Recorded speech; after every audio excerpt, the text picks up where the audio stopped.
How you doing, guys? Professor EDC with another BLADE-OSOPHY Sunday, and continuing with the topic. By the way, before I continue, I'd like to thank each and everyone, because for all the wishes, the good wishes you had towards the channel and the content, and just getting over the mark of 1K subscribers. I'm very happy, and specifically I'm very happy and grateful for all of those who have something positive to say. Nowadays it's very easy, or maybe it has always been that way, to find the negative things in life and in people and in such. But those people who can say, even if you disagree with me, but you say it in a decent and educated way, I really appreciate that. And so I'd like to thank each and every one of you for your support, for watching, and let's continue with the search for Excalibur.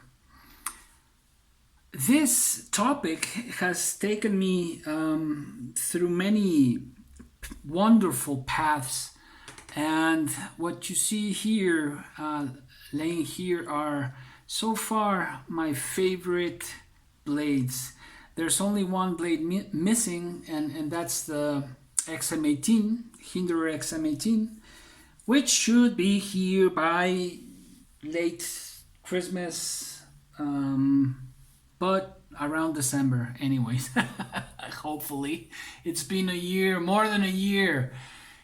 But and though I haven't held one in my hand, I know, because I've been talking about this from the very beginning of the channel. The XM18 was like my first grail, and still is. So anyways, but you see here many that can be considered and are grails, and I really adore these knives, and they would be in an emergency, they would be the last to go. Of course, I'm talking about a life and death, health situation where I would have to sell my knives. I would sell all of my collection and would leave these behind, and one GEC traditional, which is not here, by the way. Anyways, so the search, as you can see, and as you can see in many channels, the search for Excalibur is something very intricate and something rather personal. And in my case, it began from childhood, and I don't mean the blades, I'm talking about the internal path to Excalibur, or Camelot if you wish. My roots, before I continue, I look back and take a good look at my roots. And I remember when I was very young, very little, I was still a young boy, and I loved Arthurian legends and stories. I loved all of the stories about Camelot and King Arthur and Merlin and Excalibur, Sir Gawain and Lancelot, and all of their quests for the Holy Grail, and the invention of Camelot. and that's part of me still, because magic and ethics play a great role there, and they're intertwined, both things. And then there's also another character that I love dearly, and when I was very little, and that's Rodrigo Díaz de Vivar, el Cid Campeador. This was a character that lived in Spain. He's a very, very known lord and knight of Spain, and just the way he lived. I've read, when I was older, a book.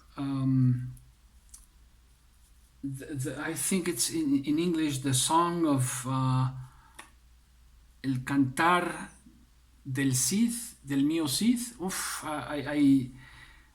it's been a long time, but anyway, him having being this Titan-like image, just a solid,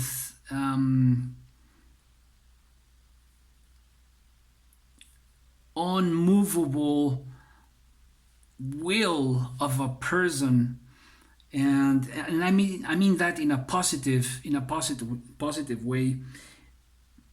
But the way he directed himself, always ethical and loyal. He was a very loyal person, though the nobility and the king in Spain at that time, I think the kingdom was divided in like Castilla and Navarra and Leon, I think.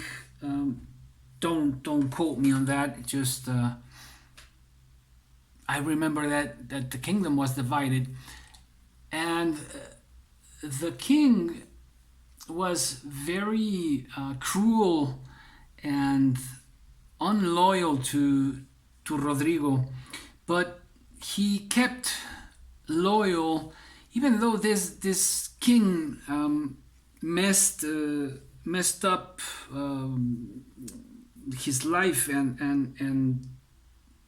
and attacked indirectly his family, but he lived through it all impeccably, or how impeccable. He was impeccable in his actions, and that stayed with me to this day, as I can see another part of me,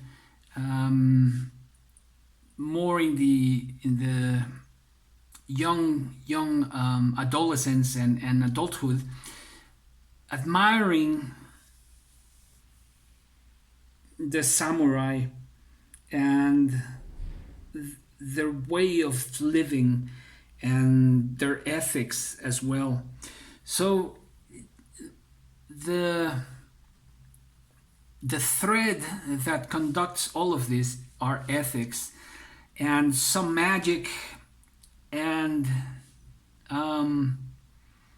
these wonderful meanings behind these stories that are not being told anymore to our children in schools, and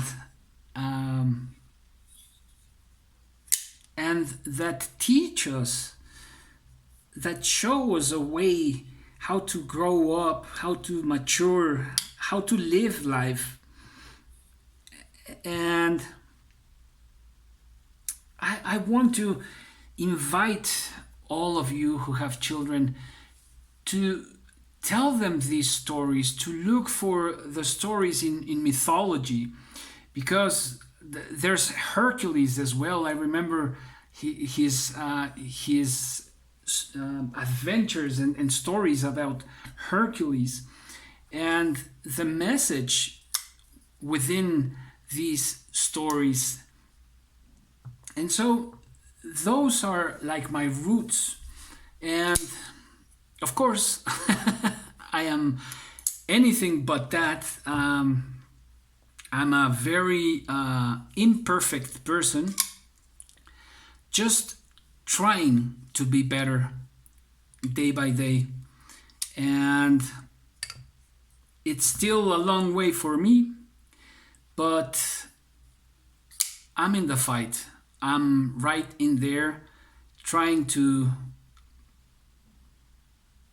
be a better human being, a better person, and to lead a better life.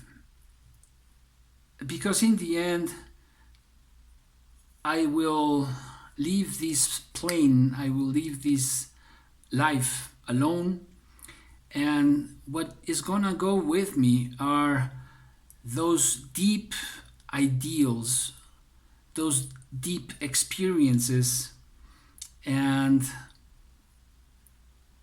those will be with me, with the satisfaction or insatisfaction of walking the path or not walking it.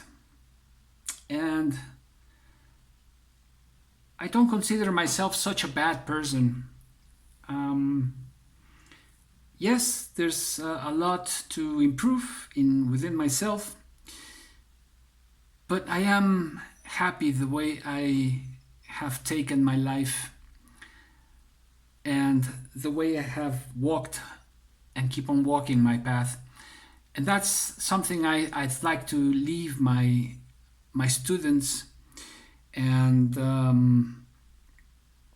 that is something that I think it's important to leave behind, to teach our children so that they can grow up following their own paths with meaning. And these stories have been lights on the road. They have been lighthouses in the storm.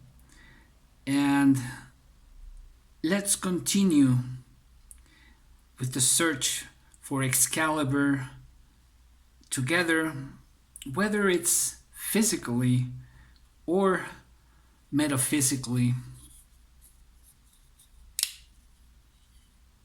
What do you think? That's it for today, guys. Again, thank you for following, and let me know what you think. And let's find our own paths, and let's remember those stories that are guiding lights in our paths. Professor EDC, please, I'm going to leave you some homework as a good professor. Please subscribe, share, click on the bell for notifications, like and participate, and you can contact me at my mail and Instagram. So, you guys have a great week. Take care and be safe. Professor EDC out.